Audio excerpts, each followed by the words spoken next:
अस्सलाम वालेकुम।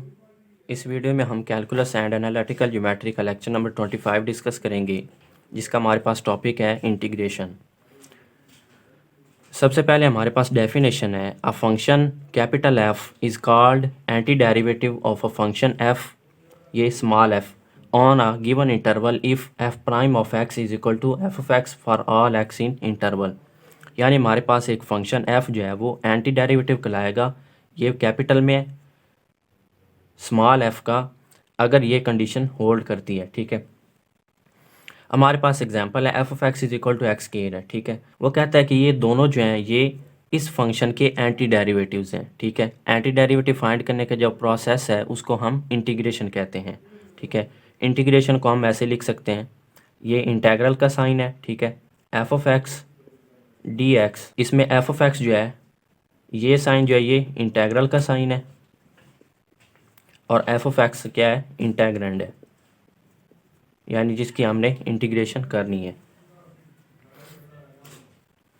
अब डेफिनेशन के मुताबिक ये दोनों इसके एंटी डेरिवेटिव्स हैं। ठीक है, यानी इसका हम डेरिवेटिव लें तो वो इसके बराबर आएगा, इसका डेरिवेटिव लें तो वो भी इसके बराबर आएगा। फॉर एग्जांपल हम इसका डेरिवेटिव लेके चेक करते हैं, 1/3 x3, इसका डेरिवेटिव लेना 1/3 कॉन्स्टेंट है, इसको साइड पे रखें। अब x3 का डेरिवेटिव क्या आएगा, इस पर पावर रूल लगाएं, पावर नीचे, पावर में से एक कम, 3 से कैंसिल हो गया, बाकी क्या बच गया, एक्स के। ठीक है, देखें हमने इसका डेरिवेटिव लिया तो वो इसके बराबर आ गया, इसका मतलब ये इसका एंटी डेरिवेटिव हुआ। इसी तरह इसका डेरिवेटिव लेंगे तो वो भी इसके बराबर आएगा, इसका मतलब ये सारा फंक्शन जो है ये इसका क्या है, एंटी डेरिवेटिव है। 1/3 वैसे ही आएगा, x3 पे हम पावर रूल लगाएंगे, पावर नीचे, पावर में से एक कम, प्लस 2 कांस्टेंट है, इसका डेरिवेटिव क्या आएगा, 0। इसको हम लिख सकते हैं, ये कट जाएंगे 3 से, बाकी बच जाएगा एक्स स्क्वायर प्लस 0, ये आ गया एक्स स्क्वायर। ठीक है, तो इसका डेरिवेटिव भी यही आया, यानी कि इसका डेरिवेटिव इसके बराबर है, तो ये इसका क्या हुआ, एंटी डेरिवेटिव हुआ। डेरिवेटिव और एंटी डेरिवेटिव यानी इंटीग्रेशन एक दूसरे के रेसिप्रोकल होते हैं। ठीक है, for example d/dx integral f of x d x is equal to f of x. अब इसमें क्या हुआ कि ये इंटेग्रल का साइन और ये डेरिवेटिव इन्होंने एक दूसरे को कैंसिल कर, बाकी हमारे पास सिर्फ एफ ऑफ एक्स आ गया। ठीक है, तो डेरिवेटिव और एंटी डेरिवेटिव या इंटीग्रेशन एक दूसरे के रेसिप्रोकल होते हैं। नेक्स्ट हमारे पास कुछ प्रॉपर्टीज़ हैं इंटेग्रल की।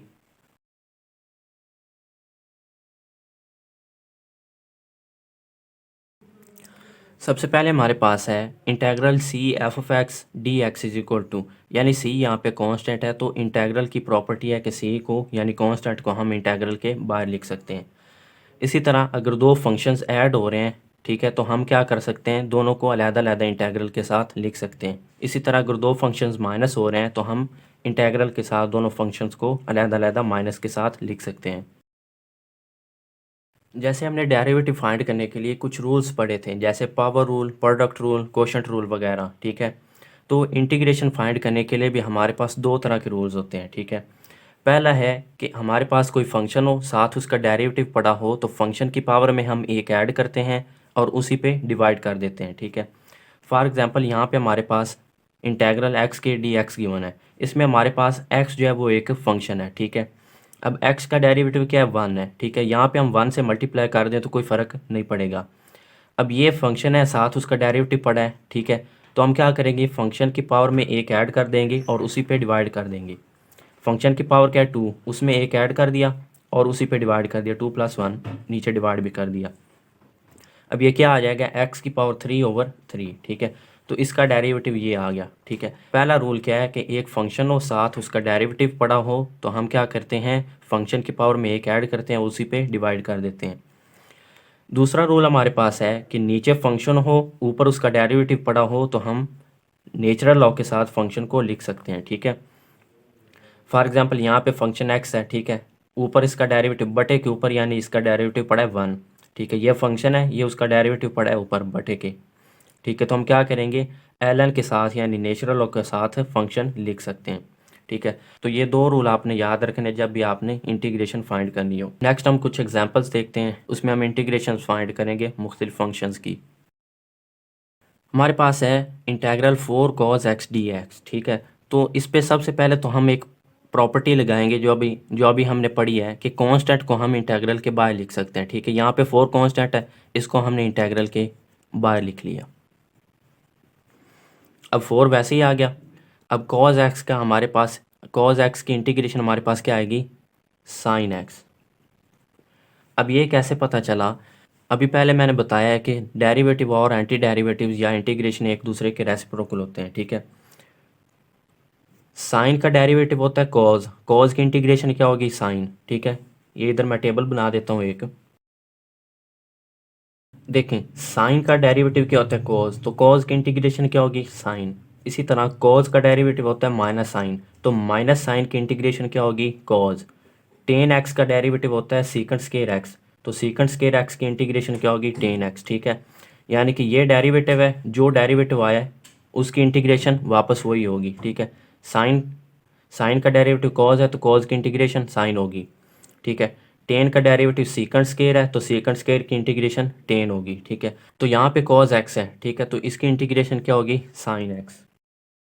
नेक्स्ट हमारे पास ये दो फंक्शंस ऐड हो रहे हैं। ठीक है, और साथ इंटेग्रल है, तो हमने अभी पढ़ा है कि दो फंक्शन ऐड हो रहे हैं, तो हम उनको अलग-अलग इंटेग्रल के साथ लिख सकते हैं।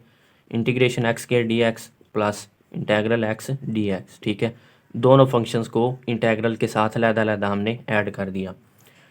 अब इसकी इंटीग्रेशन करनी है, तो ये फंक्शन है, साथ उसका डेरिवेटिव पड़ा है, इसकी पावर में एक जमा करेंगे, उसी पे डिवाइड, प्लस ये फंक्शन है, इसका साथ डेरिवेटिव पड़ा है, तो इसकी पावर में एक जमा करेंगे, उसी पे डिवाइड। ठीक है, तो ये इसकी इंटीग्रेशन आ गई। नेक्स्ट हमारे पास है integral cause x over sine square x d x. ठीक है, तो कॉज एक्स ओवर, अब साइन स्क्वायर एक्स है, तो इसको मैं अलग-अलग इस तरह लिख सकता हूँ, साइन एक्स दो दफ़ा लिख दिया। अब यहाँ पे 1 से ऊपर मल्टीप्लाई कर दो तो कोई फ़र्क नहीं पड़ेगा। अब 1 ओवर साइन एक्स ये एक अलग टर्म बन रही है, और कॉज ओवर साइन एक्स ये एक अलग टर्म बन रही है। 1 ओवर साइन एक्स किसके बराबर होता है, कोसेकेंट एक्स के। ठीक है, तो इतने की जगह क्या आ गया, कोसेकेंट एक्स, उसके बाद बचा cos x over sine x. Cos x over sine x cot x के बराबर होता है। ठीक है, तो इतने की जगह क्या आ गया, कॉट एक्स। अब कोसेकेंट एक्स कॉट एक्स की इंटीग्रेशन क्या आएगी, माइनस कोसेकेंट एक्स प्लस सी। यहाँ पे सी जो है वो कांस्टेंट है।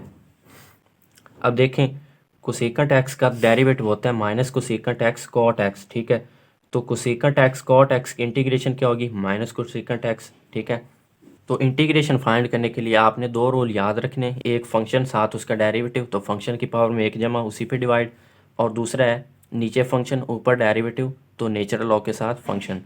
तो ये था लेक्चर नंबर 25। उम्मीद आप सबको इसकी समझ आ गई होगी। फिर भी कहीं से समझ ना आई हो या कोई कन्फ्यूजन हो तो आप कमेंट्स में पूछ सकते हैं।